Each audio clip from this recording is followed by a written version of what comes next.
थेट तुम्ही आहात कोणत्या प्रभागातून फॉर्म भरलाय तुमचा परिचय? मी उज्ज्वला गणेश गावडे. हं. आता आपले प्रभाग क्रमांक 18 चिंचवडगाव केशवनगर या प्रभागातून आहे.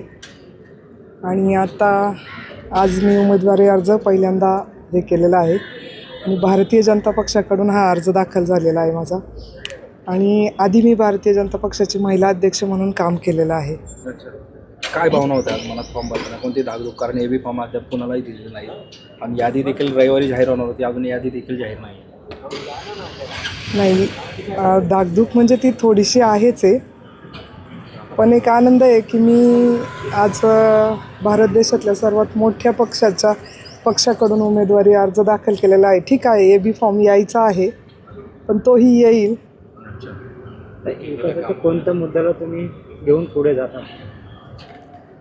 फॉर्म भरताना काय मनात भावना होत्या? कोणत्या विकासाचे मुद्दे डोळ्यासमोर ठेवून तुम्ही आज फॉर्म भरला की ती कामं मला प्रभागातली करायचीच आहेत असं?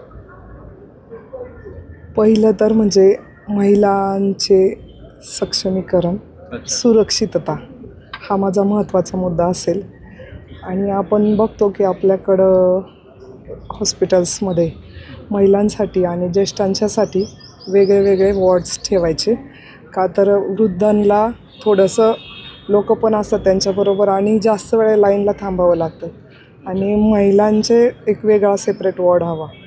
आणि आपलं ट्रॅफिकचा एक थोडासा आहे त्यानुसार. आता तुम्ही भारतीय जनता पार्टीचे अध्यक्ष म्हणून देखील काम केलेलं आहे, निवडणुकीच्या रिंगणात आहात. तुम्ही बघताय की तुमच्याकडेच्या भागामध्ये प्रभागामध्ये गावठाण जास्त आहे, दाट वस्ती देखील जास्त आहे, अनेक समस्या त्या लोकांमध्ये आहेत, अनेक मुद्दे आहेत, ड्रेनेजपासून तर सर्व. याच्याकडे तुम्ही एक प्रभागाच्या आत्ता सध्या नवनिर्वाचित उमेदवार म्हणून कसं बघता?